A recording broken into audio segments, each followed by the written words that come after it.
A population is the entire group of individuals, and it's kind of important. Madeline, be quiet.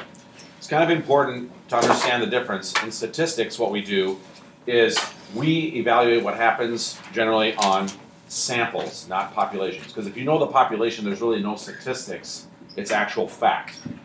So when we talk about statistics, it's about making predictions or drawing a conclusion based on a sample. A sample is a part then of that population which we collect data from, and then when we collect it, we draw our conclusions. An example, we have student government, and it's at a high school, and they survey 100 students at the school to get their opinions on the change to the bell schedule. So in this particular example, the population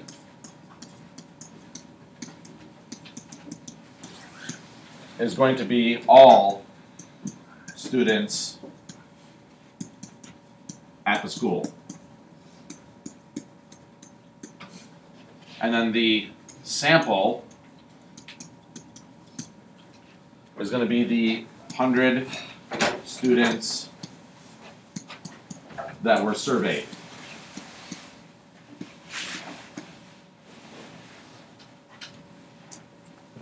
In example number 2, quality control managers at a bottling company, and they want to sample 10 cans from the production line every hour to see what's happening to the volume of soda and see if it's within acceptable limits, bless you. So in this particular example, the population would be all the cans produced that hour, and then the sample would be the 100 cans that were inspected. 100 from the previous one, sorry. So correction, 10 cans. Thank you. In the sample survey, we're taking the sample from a population of all of the individuals where we want to gather some information, and we draw our conclusion about that population based on the data from the sample. You need to specify exactly which population you're interested in and what variables that you're going to be measuring. So there's a couple of bad sampling techniques. First, something called a convenience sample, and that's where you target the easiest individuals to reach. For example, let's say you're going down and you're going to lunchroom, and the first 20 people you run into, you ask them a question. That's an issue. Second, voluntary response, and these are people who choose to respond to a question themselves, like a write-in, a call-in, that kind of thing. For example, you're watching a TV show like Dancing with the Stars, and they say, text to this thing, and that's an example of voluntary response sampling.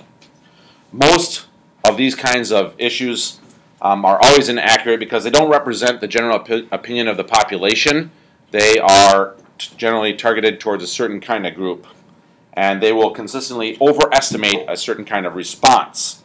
That's called bias. So bias is a design of a statistical study that systematically favors a certain outcome. And that's why oftentimes they'll talk about how to lie with statistics. So if you want to prove a certain point, you can definitely target a certain kind of group and then gather a sample and then present your results. But the most important thing when we talk about sampling is something called a simple random sample. So some good sampling techniques. Those are some bad ones. Here are some good ones. The most important thing that we talk about in our class is this thing called a simple random sample. You will see this phrase all the time. You can use the abbreviation SRS. We will use this from now on in our class. They use it on the AP exam. We'll use it on our tests. And so when you take a sample, and we always use the letter N to talk about the sample size, they're individuals from the population that are chosen so that every set has an equal chance to be that sample. So not the first 20 people necessarily in the lunchroom. Not only does it give each individual an equal chance, but also gives every possible sample an equal chance of being selected. In your white packet that I passed out to you, there is a table of random digits. I believe it's probably also in the back of your book. You will also get one in your AP test. It's a long string of digits, 0 through 9. And it has these properties. They're all randomized. So each entry is equally likely out of the 10, and the entries are independent of each other. That is, that no knowledge of one part of the table gives information to any other part. When we choose a simple random sample using that table, which is table D, why don't you pull out your white packet and take a look at it. Okay, so on the second side of your white packet that you've been given, which will also show up on your AP exam. Change the name of Table B. Table B. Yeah, because there's table. They say B. I think table in our packet it's table B. I think in the back of our book it might be called D. So it's table B. Let's just change that. No big deal. Thank you. This is the B in our packet. This packet was produced from our old blue book, and now you guys have the brand new books. So the label is what we give to each member of the population. It's a numerical label of the same length. So if you are surveying and you want a sample of 10, you can use 1 digit, right? Because 0 through 9. A 0 could be that selection. If you're doing a sample of 75, you have to give a 2-digit label to each individual because you have to be able to go up to 75 and 1 digit won't cover it. If you're doing a sample of 100 people, you could still use 2 digits because it could be 00 through 99. But once you go to 101, now you need 3. Okay, so it's important to know how many digits you need. In the table you read consecutive groups of digits of the appropriate length. So whenever you're sampling, if you're doing a 75 number sample, you're going to go 2 digits at a time and mark them off and see what happens. Your sample will contain the individuals whose labels you find. And we're going to do an example here in just a moment. Always use the shortest label possible. So if you're sampling 7, don't use 3 digits and go 000, 001, 002. Just go 0, 1, 2, 3, 4, 5, 6, 7, 8, 9. And always they have to be the same length. Here's an example. The management company of a local mall wants to survey a random sample of 3 stores to determine the hours they would like to stay open during the holiday season. We're going to use, and we know in our packet it's called Table B, at line 101. So if you look in your table, line 101 is the very first line. Now we're going to select a simple random sample of size 3. How many different things are there?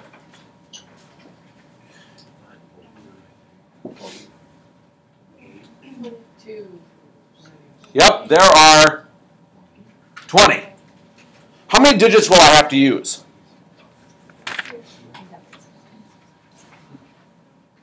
Sorry, question? That means that when I'm looking at these, arrow posto, if this, we're going to go in alphabetical order. 01, 02, 03, 04, 05, 06. I suppose you could have used 00 if you want to, but whatever. 07, 08, 09, 10, 11, 12, so on and so forth.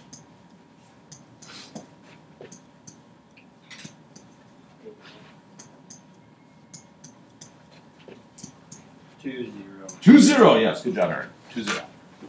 Next. Maybe we should make a note here. We labeled. Oh my goodness. We labeled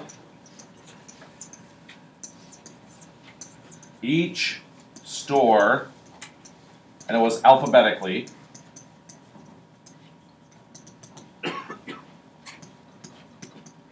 With 2 digits.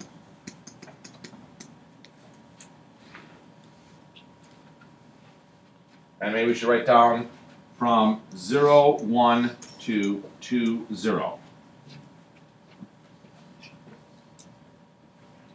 Let's look in the table and see what happens if we're looking in our table B in our packet, or what they call table D in our notes, and look along. So the first line I see 1, 9, 2, 2, 3, 9, and there's a gap, 9, 5, 0, 3, 4. You guys see that line I'm looking at? Line 101? All right. So using line 101,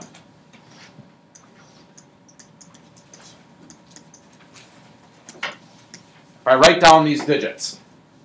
Unattached, will they give us which line? Maybe, maybe not. Doesn't matter if they do or don't. So I have 1, 9, 2, 2, 3. There's a gap. 9, 5, 0, 3, 4. There's a gap. 0, 5, 7, 6, 6. There's a gap. 7, 5, 6? Yep. Sorry. What does it mean to have a size? I'll answer your question shortly. Let me finish writing my line. Thank you. 28, 7, 13. Are these the correct numbers? Yeah. Okay, so if I look at these things and I'm taking this sample and we're going to use 2 digits, here's how it works. I look at the first 2 digits. Here they are. Here are the next 2 digits. Here are the next 2 digits. Doesn't matter if there's a gap. Just listen. Here are the next 2 digits. Here are the next 2 digits. Here are the next 2 digits. I don't want that color. Here are the next 2 digits. Next 2 digits. Next 2 digits. And then the last 2 digits. From that line. Okay? We have to pick the ones that you're going to select for your sample are the ones that fit the numbers that we chose in light blue for our stores. So if I'm figuring out which ones I'm selecting, the first number, 19, can I choose that one? Yeah. Yeah, there is a store there that says 19, so I can pick that one. So 19 is good. Can I pick 22? No. Can I pick 39? No. No. 50? No. No. 34? No. No. 5? Yeah. Okay, so I picked 5. Can I pick 75? No. No. Can I pick 62? No. No. 87? No. No. 13? Yeah. And you keep on going until you get the sample size you want. How big a sample? 3. Do I have 3 stores? Yes. So the 3 stores that I'm going to be talking about are these 3 stores. Store number 19, Star Jewelers. Store number 5, which was Carter's for Kids. And store number 13, which was Mrs. Fields. These are the 3 stores that I picked for my sample.